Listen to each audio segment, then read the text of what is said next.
Okay. Oh, down at the end there. Oh, the very last. Yeah. Yeah, I I'm already recording. Are we, I don't know if anybody else is coming, so that's okay. We can get started. All right. Hi, everyone. My name is Mandy Cat Mushroom. Today I'm Lady Liberty. And we are going to learn how to grow your own oyster mushrooms on recycled cardboard. And so I have these sheets here if you want to follow along. Would you mind passing one to Dustin there for me? Thank you very much. And okay. Well, so first things first, I'm going to disinfect my workstation here. And so the big thing we're concerned about today is cross-contamination or having other bugs or germs or spores, or we don't want any contamination on this grow bag. And this is what we're growing here today. And so we're just going to take recycled cardboard that has no ink or plastic on it. And I just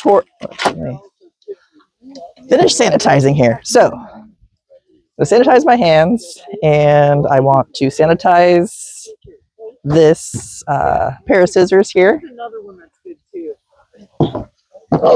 And so the act of this is just isopropyl alcohol. And so the act of the alcohol drying is what's causing the disinfectant.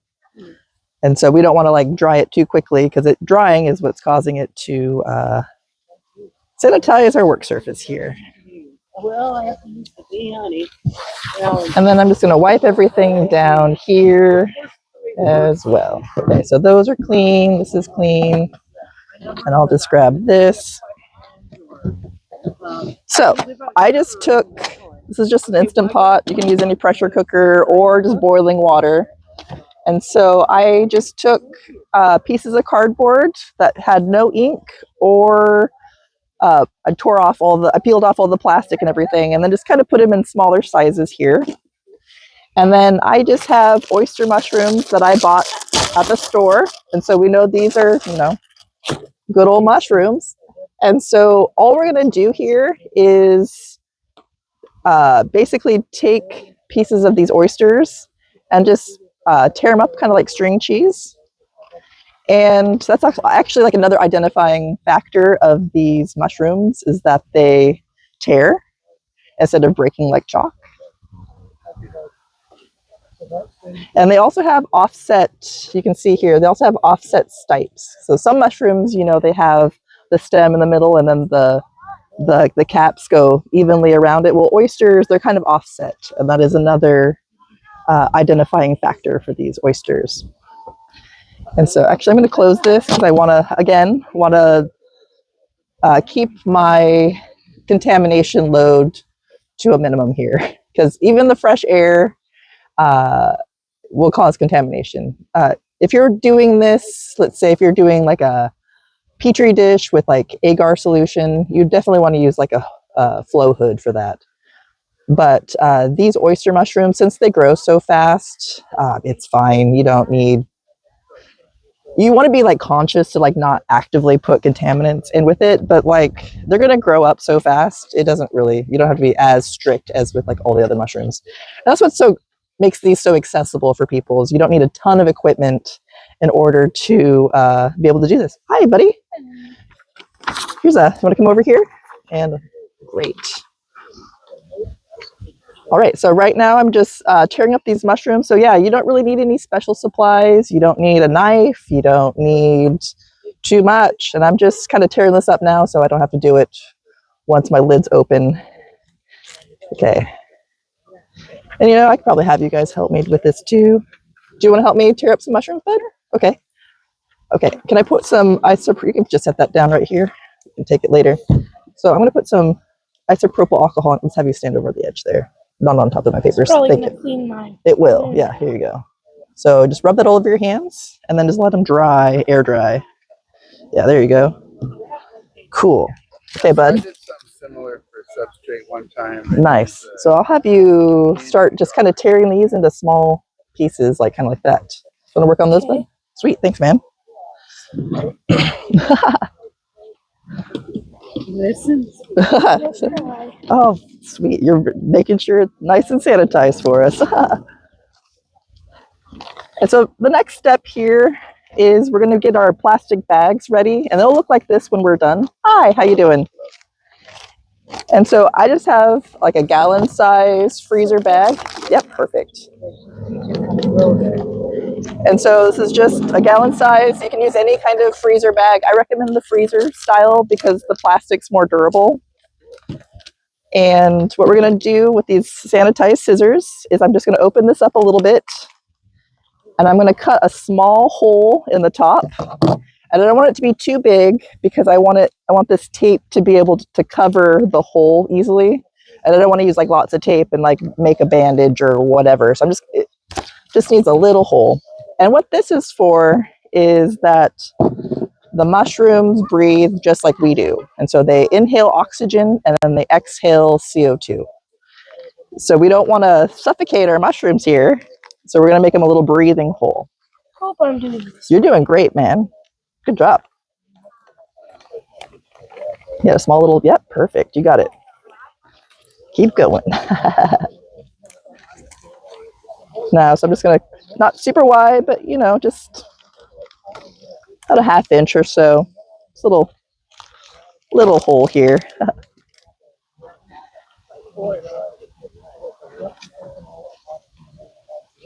It's not the cleanest hole, but that's okay. So I just have a little hole here, smaller than the tape. I'm trying to bring back the education on health. Now this tape here is breathable tape. And you can get this at every sort of drugstore, and it has like a little bit of a texture on it. I can pass this around. Oh, good. Yeah, so you already have this stuff at home. So I'm just going to put that over the little hole I made, and I'm just going to double side it just so it's not sticky on the inside.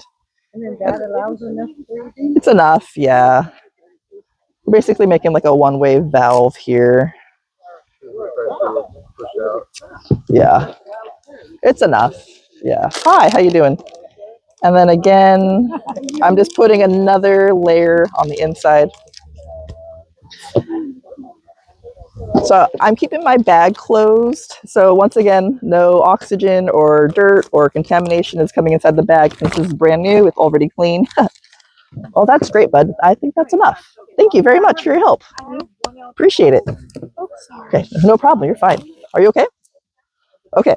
So now we're going to take some of this cardboard. This is the fun part. So I'm just going to take kind of like one. Scheisse. This always happens. Can I have one of these for? Yes, please, please. I'll set that there. Okay. So I'm just going to take this. Oh, yes, please. Yeah. So I'm going to take some of these like little mushroom pieces, and I'm just going to literally just shove them in between these layers here. And you don't want them to like go over the edges because then we'll just kind of just rot. You want the spores to inoculate this cardboard. And so we're pieces of cardboard there. Yeah, it's not super meticulous. This isn't like surgery or anything. We're just kind of just fluffing in some just kind of peppering them in. And it's pretty random, honestly. So I'm just going to make a mushroom burrito here, very slowly. And this, I'm just kind of spider webbing it around. You don't want like one big glob. You want the mycelium to have room to grow. And yeah, put a couple more pieces. I definitely didn't put enough pieces. I was pretty... Is that one finished? This one's finished. I made this 2 weeks ago. And you can see some mycelium growth in there. You can see the white bits growing. I made that on the solstice. I definitely, oh, actually, the solstice one, I used mycelium from another bag I grew weeks ago. So I'm actually surprised any mycelium is growing on that because I didn't start it with a very good chance of survival. But here, yeah, look at that. I can't believe it. That's great. So do you leave it in here until Yes. you're ready to harvest? Yes. So once we get these all rolled up and uh, made and everything, well, I'll walk you through that here. So yeah, once they're growing, let's see, there's ink there. I don't want that. So the ink has a lot of toxins in it, and so you definitely don't want to ingest the ink on the cardboard because no one's using like soy ink. They're using nasty chemicals. So if you do choose to just use this as like composting, which you could just inoculate a bunch of your waste, like yard waste and wood waste and cardboard waste. If you had no intent of eating those mushrooms, you could just grow mushrooms. They would digest it within like a month or so. So yeah, they're pretty. They digest really quickly. Unlike other mushrooms, some mushrooms take like years to establish mycelium and grow before they fruit. But the oysters here, a couple weeks. And so once this is all myceliated and like covered with the white mycelium, like it looks like here, once this whole bag looks like that, and then you'll start to see these little pins here that look like these little black pins. That's not mold, that's just the gray oysters pinning. And so once you start seeing these little black spots, you would slice open, well, kind of like roll it over, get all the air out, and then slice it, and then you tent it and mist it, and then in a couple of days you would start to see the fruit that looked more like this size. Is that explanation on here? It should be. Also, it's in my YouTube video, but it's also, yeah. So yeah, once you see the pinning, that's when you know it's like ready to fruit. There's also another option if you get this all myceliated and it's all white and you see the pins and you're not really sure, like, actually, I don't want to eat the mushrooms quite yet. You can put them in the fridge for about a week and it'll make the mushrooms go more dormant. I wouldn't fully recommend that, but it is an option. Okay. I'm just gonna put some more. I'm gonna make a big one today because this one's tiny. Everyone's like, that's a tiny tiny bag. I agree. So we're gonna make a monster mushroom burrito today. So those will grow through the Yes. So the mycelium that's going to be established within the cardboard, it's going to digest all of this cardboard. So can you harvest some and then go back and wait and harvest more, what, in a week or so? Or? You might be able to. It depends how much nutrition and food's left for the mushrooms in this. You might get a couple grows out of it. I wouldn't expect it, but you could. Yeah. Or you could use the mycelium from this bag and then grow more bags. So if it doesn't, it's like once you're done with this one, you could make 10 more bags. You just cut it up, the mycelium bits. Yeah. And it just keep propagating. As long as there's not an infection, you could pretty much grow oysters forever. Oh. And that's one of the beautiful things about it is this is a forever food source for you as long as you don't get an infection. Mm-hmm. And they're highly nutritious. There's like no fat in these. There's high in vitamin D, a bunch of other like magnesium and oh my gosh, everything good for you in mushrooms. And I have a few recipes that I like to use that kind of makes them taste like chicken even. And it's actually my preference now for like, I make like a Hawaiian chicken, it's like shoyu chicken with rice.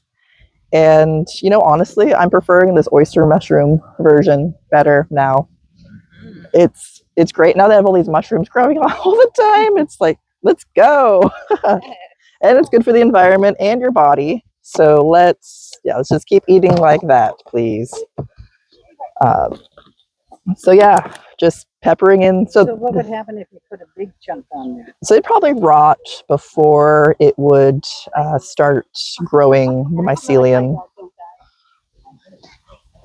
And it's really like this part of the, we're trying to get, I mean, I'm using the entire mushroom, but even if you just use these little bits down here, that would be enough. So you wouldn't have to, like if you grew another grow kit and you wanted to make more grow kits, I would eat these and then propagate more with this part. And then the mycelium from the bag as well. I'm just doing this because I bought them from the store. And they're really small. This is the only box they had today. I was like, come on. Fine. No wonder there's the last one left. How long do you leave the cardboard in the pressure cooker part of that cooker thing there? Oh, I just did this morning. You just want it in there. I bring it up to temp, like pressure for like 3 minutes. That's enough to sanitize it completely. And that, this was pressure. So this is boiled. It was like a pressure canner kind of thing. So I just had pressure on it for 3 minutes. I unplugged it, just left it in my car, and then I just opened it for the first time here. And that's just to keep the bacterial load down. Because like science, we're trying to keep the other friends or the non-friends away. And yeah, I'm excited for this one. I'm actually making it big enough to grow something. So one of my other acts is that I like to play music with the oyster mushrooms. And so I have a little machine that clips onto these, and it reads the electric pulses between. Oh, I'd love to hear that. I've seen it on Facebook in the different videos. Yeah. Yesterday they had one with moths. Oh, very fun. Yeah. My machine reads everything, but since I do mushrooms, that's my big focus, obviously. I'm just going to use up the rest of this cardboard. Thanks, friends, for hanging out. So let's see. We went over sanitation. We went over how to make these things. Just reiterating, no ink or contaminants in this. Sanitize your workstation. We got the hole that's on the ground, so whatever. I'm not going to pick it up because I don't want it to be contaminated, and it's fine there. All right, we're almost there. Only got a couple more pieces left. And I'm glad that our friend helped us get some more of these shredded. You can also put it in the blender, do little bits and stuff. Paint it on? Would that work? That'd work. Yeah, it's really just the spores you want and the mycelium. Okay, we're so close, folks. Can you do other mushrooms this way? This way. This is pretty lax and loose here. If I'm being perfectly honest, this is lazy mycology, friends. This is the laziest, easiest, most approach. Can I actually have you move away from my camera? Thank you.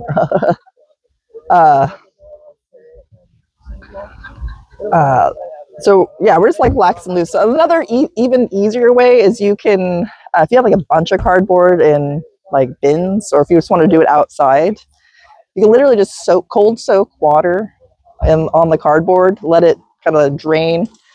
I mean, it's not dripping wet, but this is damp. I soaked it, took it out of the water, and then just put it in here, and that's enough moisture for these mushrooms. Did you use a garbage can? You can. Yeah, you can totally use a garbage can. I'd fill it up with cardboard. The whole thing? Yeah. Why not? Oh, hi. Come on over. Making some grow your own mushrooms on recycled cardboard. I can show you a little bit more here. Thank you so much. You're welcome. Thanks for coming. Yeah. There you go. Whoever else wants them. There you go. Thank you so much. You're welcome. And so it's really easy. I just took normal cardboard, no ink, no plastic, tape or anything on it. Peeled all that off. I put it in a pressure cooker. You can do boiling water too. And I just pressure cooked it for 3 minutes, let it cool down naturally. And I opened it for the first time here to keep down on the bacteria load. And that's one thing you want to keep in mind, is keeping your bacteria load down. So I just washed my surface and my hands with isopropyl alcohol. And then this is super easy. I'm just taking oysters that I got from the store, and I'm literally just shredding them up and making a big cardboard burrito. So we're just going with that right now. And we're almost done here. Hi, how are you? So I only have a couple more pieces of cardboard, so we're just going to use it up. Why not, right? I have some more You want me to mushrooms. pick this up? Nah, I can just stay down there. Yeah, it's fine. Thank you, though. Okay, one last piece. Now I don't have to throw it away. We love that, you know. So this is a bag I made a couple weeks ago on solstice, and I actually just used the mycelium. I didn't use actually any oyster mushroom, and it's growing slow, but you do see some mycelium growth here at the end. And so the goal of this is, now that this is all wrapped up, we're just going to seal her up now because I'm sick of this. All right. Oh, come on, baby. All right. So I have one here. And I just took a normal size gallon bag.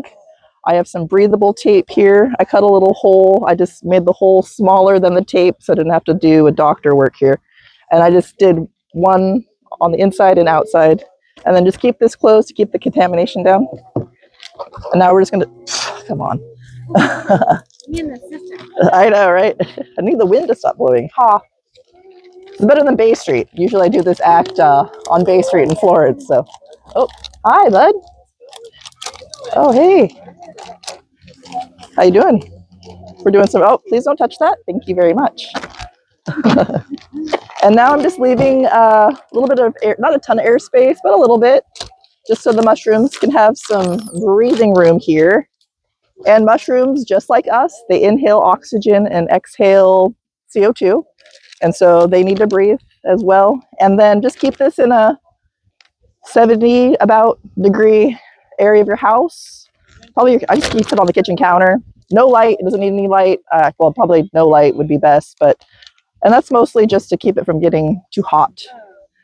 Since mushrooms don't have any chlorophyll, they don't use photosynthesis to grow. And so, yeah, dark is great. And about 2 weeks, this should be mostly myceliated by then. Since this was kind of like at a disadvantage here, so we're slow growing. But yeah, in about 2 weeks, you'll see some growth. This should be about all white. And then once you see pins that kind of look dark like this, you're gonna take all the air out, and you're just, wherever you see those pins popping up, you wanna make your incision there, just a small incision where the pins are. And you can do them like, you'll see different pockets of pins, and they'll grow through. And then you'll take probably like a clear garbage bag, like a big one, kind of loose, kind of mist it, and let it just kind of grow in a very humid environment. And about 2 or 3 days after they pin, they'll probably be about this size. And if you let them go much longer, they'll get huge and kind of they get kind of, I don't like that texture the bigger they get. So I would usually harvest them about this size. And then also, once you harvest like this part, you can make another grow kit with the stems and the mycelium in your bag, which is cool. You can just always have more mushrooms growing, and you can always just keep recycling cardboard and yeah, keep up the whole process as long as it's not contaminated. And don't get discouraged if you get contaminated. It happens all the time. Even people who follow the process perfectly, they will experience contamination in the process. It's not if, it's when. So please don't get discouraged if you mess up your first 10 like I did. So yeah, are there any questions? Where's the best place to get your starting mushrooms? I go to the farmer's market. Try to find a local vendor. There's some great places. I got these at just the grocery store.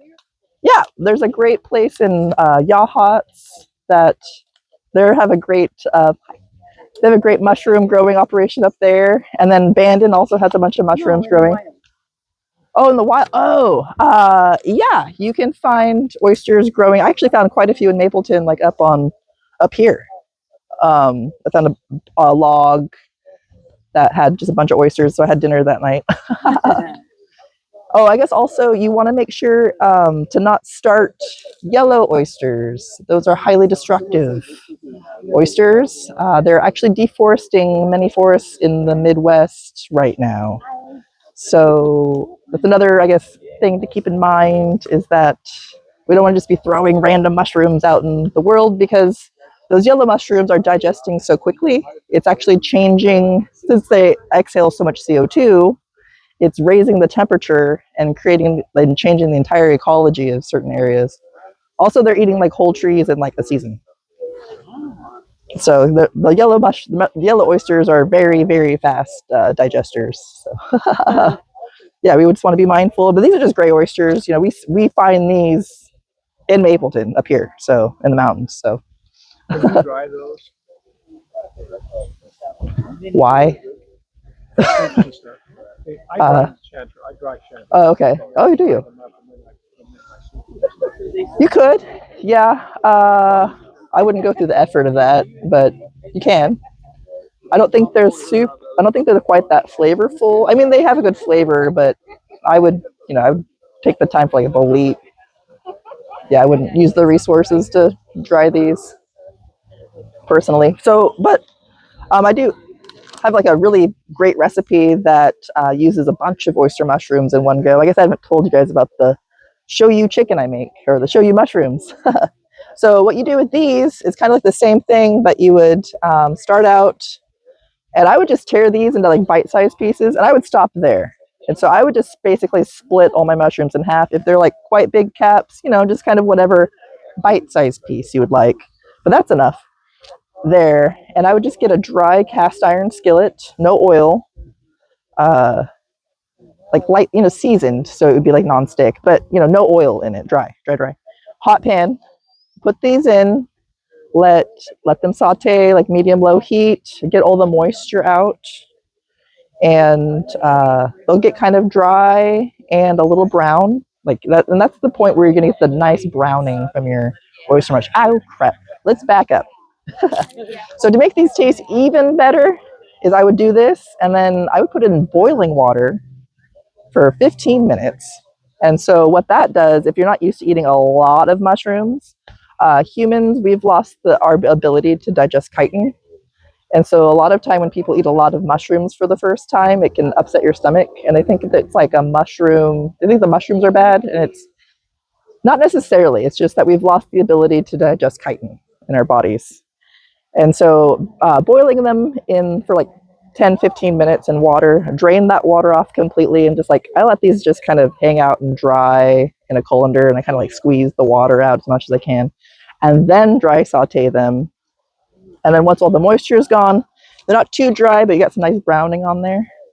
You can throw any kind of sauce or seasoning in there at that time. So I just make like a teriyaki sauce real quick, throw that in there, and once it's soaked up by the mushrooms and hot, that's it. And it's great. It tastes like teriyaki chicken. And I start to finish, I can make that meal in 30 minutes. Nice. Yeah. And so as long as I make the rice, so I start the rice, do my mushrooms. While the mushrooms are boiling, I make the sauce. Do you do your recipes online? Yep, I do have that recipe and a how-to that I filmed, I think, last week on my YouTube. So yeah, it should be up there. It's a half-hour video, but it is. Yep. If you follow that QR code there, it will take you to my YouTube and actually all my links. It's my link tree. So yeah, you can purchase my coloring book there from Amazon, and I have a GoFundMe that I've started in order to be able to order more of these books so I can bring them out to the public. And I appreciate all support because I'm an artist and a local educator. Hi. And yeah, I'm out here just trying to educate the community and give people a sustainable food source that they didn't even realize they have in their own backyards. So yeah, thank you for coming out, and I appreciate your time and attention. And yeah, thank you so much. Thank you. Awesome.